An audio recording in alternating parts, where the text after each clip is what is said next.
Greetings, Futurama Worlds of Tomorrow players! The challenges are here, and you can finally collect us, your favorite band, 70s Band, featuring me, 70s lead singer, with 70s keyboardist, etc. Aren't you Mark Mothersbaugh from Devo? Do you have $50,000? No. Then no.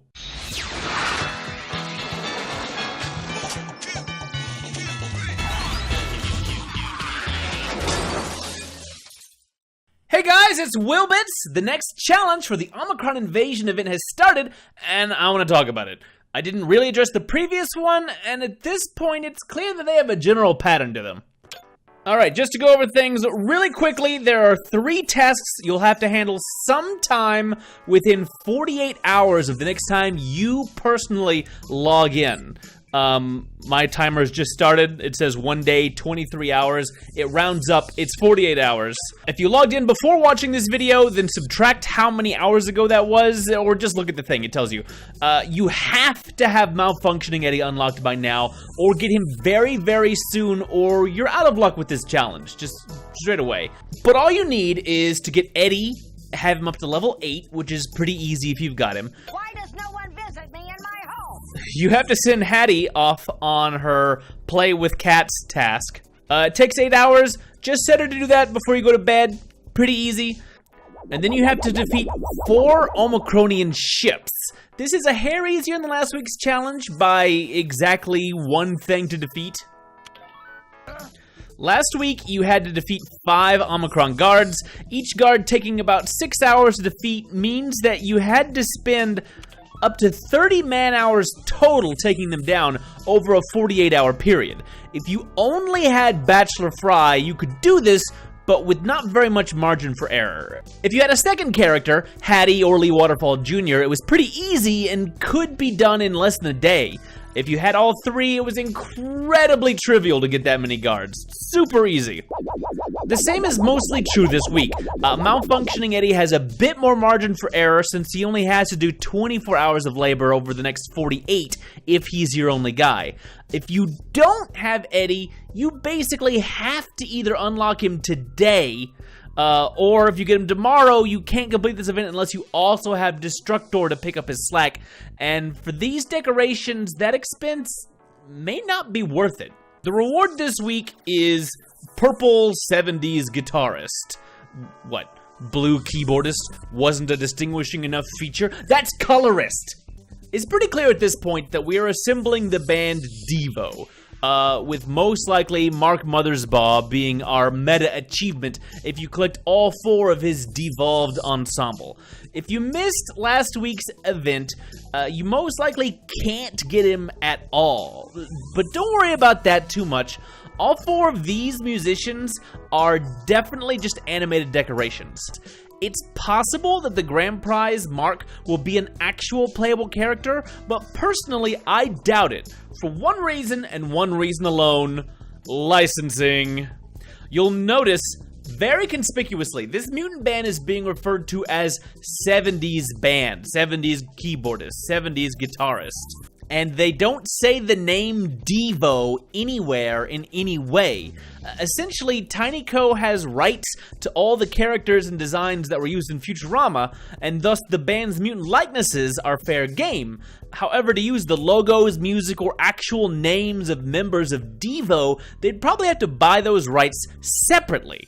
That might be a really neat thing to have if they'd wanted to do an event themed around the band and mutants in general, but it's clear TinyCo doesn't really feel like digging for that particular reference. At least not at this time. So the odds are, these are just gonna be some neat animated decos. If you can pick them up, great, they look nice, and I do applaud TinyCo that, at least so far, all these challenges have been themed towards doing things that we mostly would have already been doing. Defeating guards and ships is useful and a good use of your characters, even if you finish getting all the drops for the week's secondary character unlocks, and I know some of you are still working on it. I've seen some events in the past where characters are expected to do events that conflict with what you're actually trying to accomplish, and having to make a judgment call between the two is never fun. As a judgment call, I suggest generally defaulting towards working on progression over side cosmetics unless you just really like them. But in this case, it's nice that you don't really have to make that call. If you're progressing on pace with the event, you'll pick these guys up with basically no stress at all. If you're behind, well, so far these challenges are kind of your alarm bell as to what your minimum requirements should be. Week 2 didn't really get harder in the ways I was worried it might, but I know some people are just now starting on unlocking Malfunctioning Eddie and Mecha Hermes, or maybe haven't even finished up Chapter 1 yet. For some of you who've been struggling to start the next chapter even after unlocking Fry and Hattie, make sure you're doing the missions. Particularly any missions like this, with a lighter white border rather than the darker orangey yellow ones.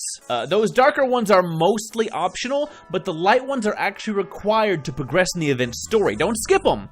They should probably make that graphic a little more prominent and obvious.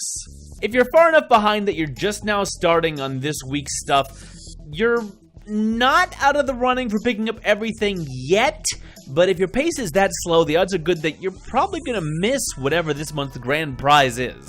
My guess is it's going to be Lur, and he will be an ultra-rare villain class. We've yet to see any of these, and we have no idea what they do yet. Hopefully their stats are a little OP to be worth the trouble. I kind of predict that we're going to have a chance at getting one of them most of the time when we have a long event like this. If that appeals to you, a little catch-up is probably required, whether that's increased diligence in gameplay or a little pizza grease in the wheels in the form of a premium character or so. That's your call. But for most of you guys, so far so good. Most people seem to be unlocking things just as fast as me, or faster, even without premium characters. So, do you guys, good job. Especially the people who managed to have Hattie drop her epic arm on your very first try. You make me weep.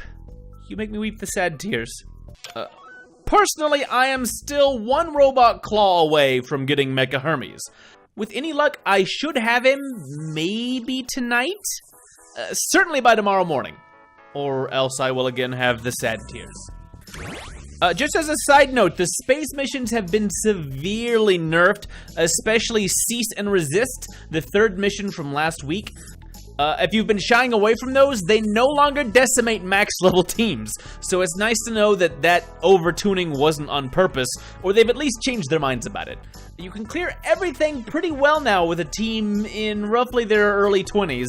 I've been pushing my guys up into the 22s and 23s where possible across the board.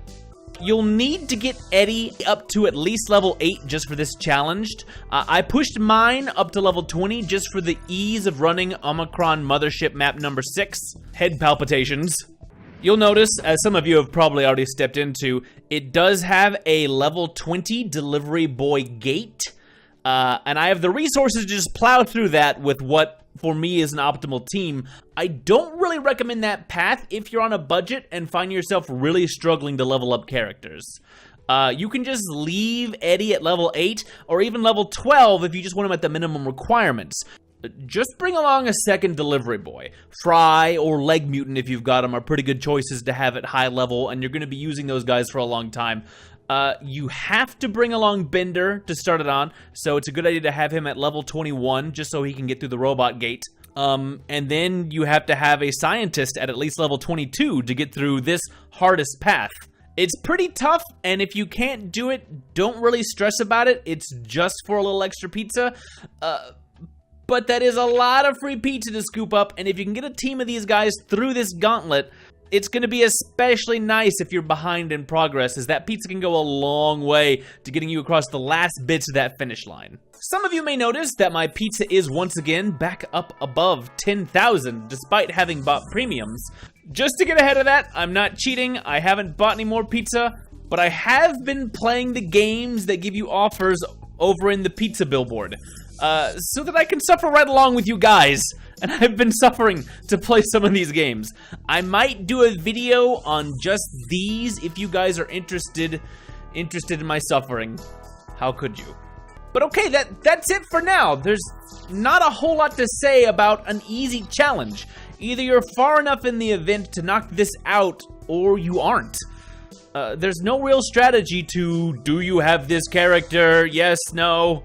How's your progress? Is this challenge easy and fun, or are you cursing merciful Poseidon? Do you have Mecha Hermes already? You jerk! Also, just as a topic of speculation, discuss amongst yourselves, who do you think we're going to unlock next week? The characters for this event have been a little random, so honestly at this point, all guesses are good guesses. I'm going to guess Bill Nye and Stephen Hawking show up.